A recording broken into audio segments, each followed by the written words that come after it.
Hello नमस्कार दोस्तों, one week imagination में आप सभी का स्वागत है। दोस्तों आज की इस वीडियोज़ में हम लोग बीए फर्स्ट सेमेस्टर के सभी विद्यार्थियों के लिए यानी कि जो भी जय नारायण व्यास विश्वविद्यालय जोधपुर के विद्यार्थी हैं या फिर अदर किसी भी यूनिवर्सिटी के विद्यार्थी हैं कि आप अपनी यूनिवर्सिटी को ज़रूर कमेंट कीजिएगा। और मोस्टली जय नारायण व्यास विश्वविद्यालय जोधपुर के विद्यार्थियों के लिए वन वीक सीरीज का कंटेंट है और आज की इस क्लास के अंदर पॉलिटिकल साइंस के महत्वपूर्ण प्रश्नों को लेकर हमारी 2 क्लासें हो चुकी है और आज का ये तीसरा वीडियो है। तो चलिए शुरू करते हैं। हम लोगों ने काफ़ी हद तक प्रश्नों को समझा था, पढ़ा था व्यवस्थित तरीके से और समझ में आया है तो उन्होंने लाइक भी किया है और लाइक करते हुए जो भी रेगुलर जुड़ना चाहते हैं उन्होंने सब्सक्राइब भी किया है।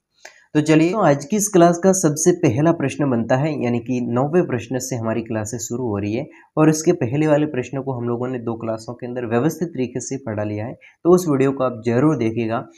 अब देखिए, सवाल है कि राजनीति सिद्धांत की प्रकृति को स्पष्ट कीजिए। राजनीति सिद्धांत इसकी प्रकृति कैसी है, इसको हमें बताना है। अब ये सवाल अगर आप किसी भी वन वीक सीरीज में देखोगे तो आपको सेम मिलेगा, यानी कि आपके पास चाहे 2022 की सीरीज हो, 23 की हो, 24 की हो, 25 की हो, कोई भी वन वीक सीरीज हो उसके अंदर ये प्रश्न दे रखा है तो उसका उत्तर है वो कॉपी पेस्ट होगा। फर्क केवल न्यू वन वीक सीरीज में इतना होता है कि जो नए प्रश्न यानी कि 2025 का जो पिछला एग्जाम से उसके प्रश्न 2024 की वन वीक सीरीज में इंक्लूड नहीं होते हैं। बस इतना ही फर्क होता है। आप कोई भी वन वीक सीरीज पढ़िए लेकिन समझ में आना चाहिए, व्यवस्थित तरीके से पढ़िए। एग्जाम्स के इंपॉर्टेंट प्रश्न ही हम लोग पढ़ रहे हैं।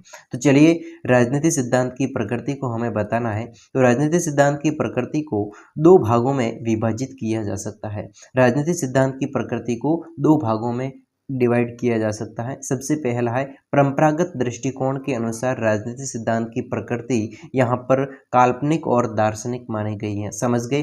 तो परंपरागत दृष्टिकोण का मतलब पुराना दृष्टिकोण जो राजनीति का है, राजनीति को पुराने दृष्टिकोण के अंदर राजनीति सिद्धांत की प्रकृति है वो काल्पनिक और दार्शनिक मानी गई है। दूसरा है आधुनिक दृष्टिकोण के अनुसार राजनीति सिद्धांत की प्रकृति वैज्ञानिक है। समझ गए? तो आज के ज़माने की राजनीति है उसकी प्रकृति कैसी है? वैज्ञानिक। लेकिन पुराने ज़माने की राजनीति है उसकी जो प्रकृति है वो काल्पनिक और दार्शनिक। समझ गए? इसमें राजनीति विज्ञान के यथार्थवादी पक्ष पर अधिक बल दिया गया, यानी कि यथार्थवादी पक्ष जो होते हैं राजनीति के उस पर आधुनिक राजनीति में ज़्यादा बल दिया जाता है। बस ये यहाँ पर फर्क था, यानी कि राजनीति सिद्धांत की प्रकृति को हमने बता दिया।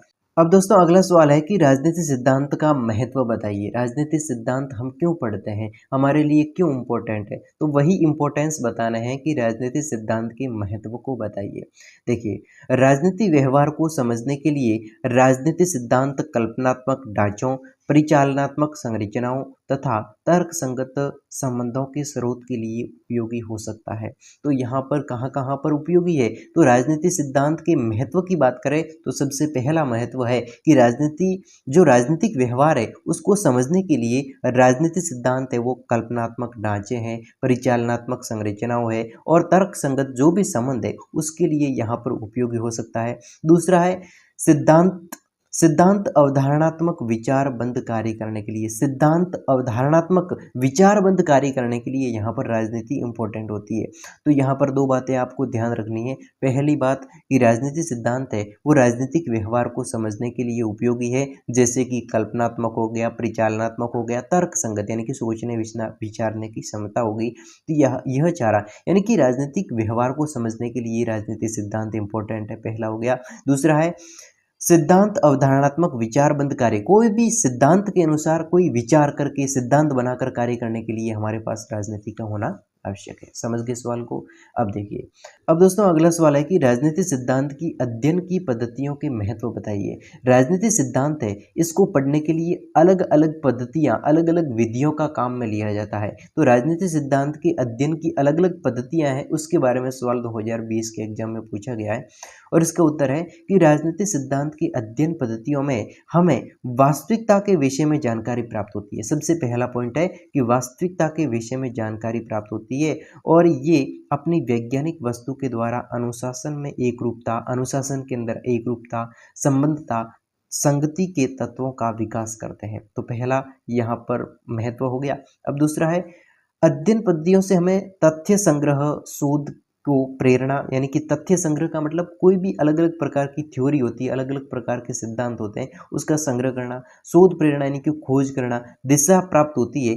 इसमें इनमें व्यवहार में अनुशासन बनाए रखने में सहायता मिलती है। तो यहाँ पर राजनीतिक सिद्धांत के अध्ययन की दो पद्धतियाँ हैं। सबसे पहला इसमें महत्व है कि वास्तविकता के विषय में जानकारी प्राप्त होती है, यानी कि उसकी एक रूपता क्या है, उसकी संबंधता क्या है, उसकी संगति के तत्व क्या है, इसके बारे में विकसित जानकारी प्राप्त होती है। दूसरा है कि तथ्य संग्रह, शोध प्रेरणा, दिशा यहाँ पर अलग अलग प्राप्त होती है और व्यवहार में अनुशासन बनाए रखने में हमें सहायता मिलती है। अगला सवाल है कि राजनीतिक सिद्धांत की दो प्रमुख श्रेणियां लिखिए। राजनीतिक सिद्धांत की दो अलग अलग प्रमुख श्रेणियों को लिखना है। 2020 के एग्जाम में सवाल पूछा है। तो राजनीतिक सिद्धांत की प्रमुख श्रेणियों में सबसे पहली श्रेणी है परंपरागत श्रेणी, दूसरी है आधुनिक श्रेणी। तो परंपरागत श्रेणी कहती है राजनीतिक सिद्धांत की दो श्रेणियों में परंपरागत श्रेणी है।